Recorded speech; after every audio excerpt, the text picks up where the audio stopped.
And I think the biggest problem is always if you're going to consider something offensive or objectionable, I think the biggest issue there is that it's just so subjective.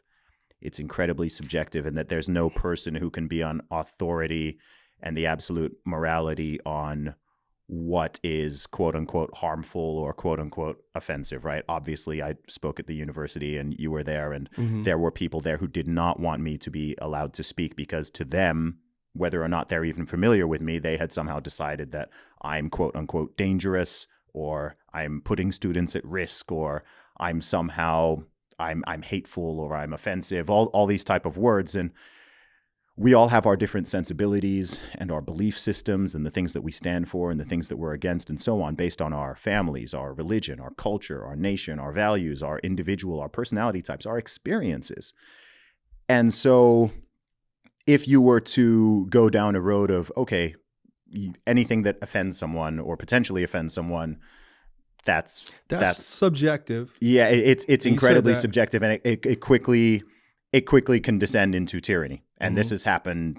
I mean, it exists in some parts around the world. You're not allowed to say X. You can't criticize the political class. You can't say anything against the people's religious beliefs, or even not follow them. You can't say this. You can't say that. You can't say that. And very quickly, it's like, well, we've all got our things, right? There's a lot of stuff I see and I hear every single day on social media, online, offline. There's stuff I see every day which offends me. But I'm also a grown man, and I'm mature, and I don't think you can nerf the world. Okay, so feelings are subjective, and being offended is a feeling. You choose to be offended. Do you believe that there is objective truth? Yes. And do you believe that it is the responsibility of leaders to steer people away from, or let me put it this way, steer people towards truth and away from error? Yes. Given that, do you think that, and we see the ultimate end of liberal democracy with what we're experiencing in this inversion of the freedom of speech, where truth is actually being censored and degeneracy is being upholded, and most of the degeneracy is a byproduct of our craving for sin, for sensuality, for quote unquote freedom. We have Kanye West right now, Ye. And he came up preaching a whole lot of things that were fun to listen to, but also in error, right? But today he finds himself in a bind because he's being criticized for speaking truth. I guess my question, or even what I'm proposing, is that we've gotten to a point where the freedom of speech, liberty, because in my opinion is erroneous. I think freedom of speech is wrong. Okay, I think there needs to be a limit. What's your position on freedom of speech? Okay, but I'll tell you why. Okay, because what we see today is the byproduct of unrestrained freedom of speech, where now the very weapon by which we were able to achieve virtue and liberation has now been turned around and is being used, like guns. Guns can be used to liberate and to free. Yes, but also can be used to create chaos. Agreed. And so the place where we find ourselves in, which is the ultimate logical end of unrestrained freedom of speech, is where now those who are in complete error are free to speak, and you can speak as much error as you want. You can speak as much degeneracy and debauchery as you want. You could pump this into the brains of our children through hypnotic music.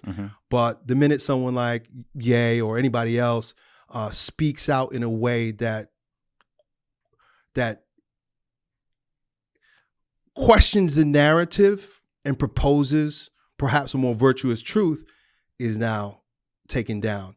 So would you say that, given that full liberation of freedom of speech, we have now found ourselves in a place where it has rotten our culture? I can understand the perspective, but I think it is far better than the alternative. I think it's far better than the alternative. I don't think it's that dissimilar to the arguments that a lot of people who want gun control or out control gun bans, for example, in the USA.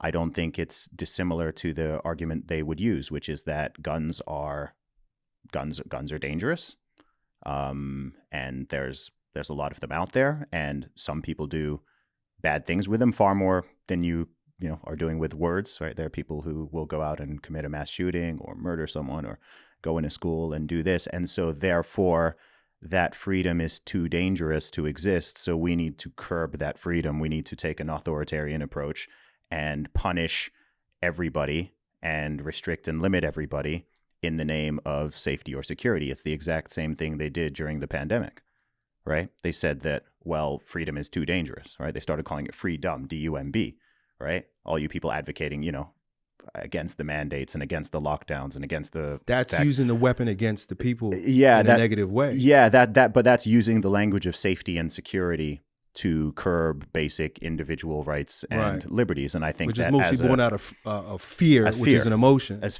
fear, yes, absolutely. So whilst I can understand people saying that, well, with freedom of speech, that means that someone can, use that nasty word, or someone can say this, or someone can say that. And, I don't like all speech. There's a lot of stuff that's out there that I don't like. There's lots of art that exists that I don't consume. There's a lot of music that's out there that I don't consume. A lot of books I don't want to read, things I don't want to consume. But I don't think that means that because it offends my personal sensibilities, then no one else should be allowed to consume it or speak it. Number one, I don't even think it's enforceable if you even truly wanted to. And also, who would be the arbiter? If you think the arbiter of this realistically would be the people in the political system, it would be the same politicians and bureaucrats who are making all of these bad decisions. I can't think of a single politician who I would trust to determine what language, what speech is permissible and what is not, what is safe and what is dangerous and so on, right? They'll be gunning for us. Mm-hmm. They'll say, well, you think they're going at Kanye? They'd be going at everybody. They'd be like, no. It was one of the French revolutionists, I think, which that's a topic all of its own. Who said the pen is mightier than the sword, and so we have common sense. And I'm not going with a political position on it, but there's rules about using a gun. You don't put a gun in somebody's hand unless you explain to them the power of it, how to use it safely, how to use it properly, how not to hurt. How not to harm, and what it's really made for. We also have one of our founding fathers, I think it might have been Hamilton, I don't know, who said that our form of government, which was supposed to be a republic, will only stand in an environment that has morality, moral people. I don't got the exact quote. I think it's for moral and religious people and completely insufficient to any other. Something like that. Right. So we have freedom of speech, but yet we have no moral code. We have no moral law. We have no moral boundaries in our culture. And you can see that because you look at the media. I would push back on that a little.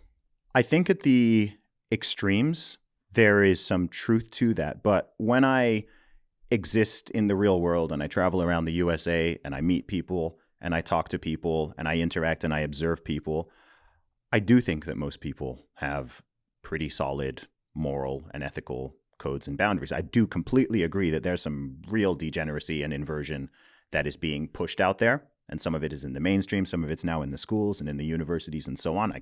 We're very aware of that. But when I see the typical person, the average American or the average British person and so on, they're not so far unmoored from morality and decency and ethics. I mean, if we were, I think things would look far, far, far more chaotic. You'd go out there on the street and it would be lawlessness. It would be mayhem. People would just be attacking from each other, not, violating each other all the time. I go out there. People are generally being respectful and polite. Even when we talk about some of the extreme degenerate issues and you ask people their thoughts on it, I'm not meeting a lot of people who are like, oh yeah, I think that's Would you say that most people behave as if morality is subjective, or do you believe that morality is objective? I think that morality is, honestly, I think there's stuff that's black and white. I think there's stuff that's objective. I do think that there are some things where you can always think of situations and areas where things do become more gray. There are various situations on various levels where something, for example, that is, say you take something that would typically be considered wrong and immoral and a sin. We can probably imagine a situation where, from a moral perspective, it would be gray, right? So say something like telling a lie, right? Or something even greater, stealing, right? We would all generally agree that it's wrong to tell a lie. It's immoral. It's a sin. It's wrong to steal. We could probably also, with our intellect, think of a situation where telling a lie may be justified and could even be the correct and moral thing to do, right?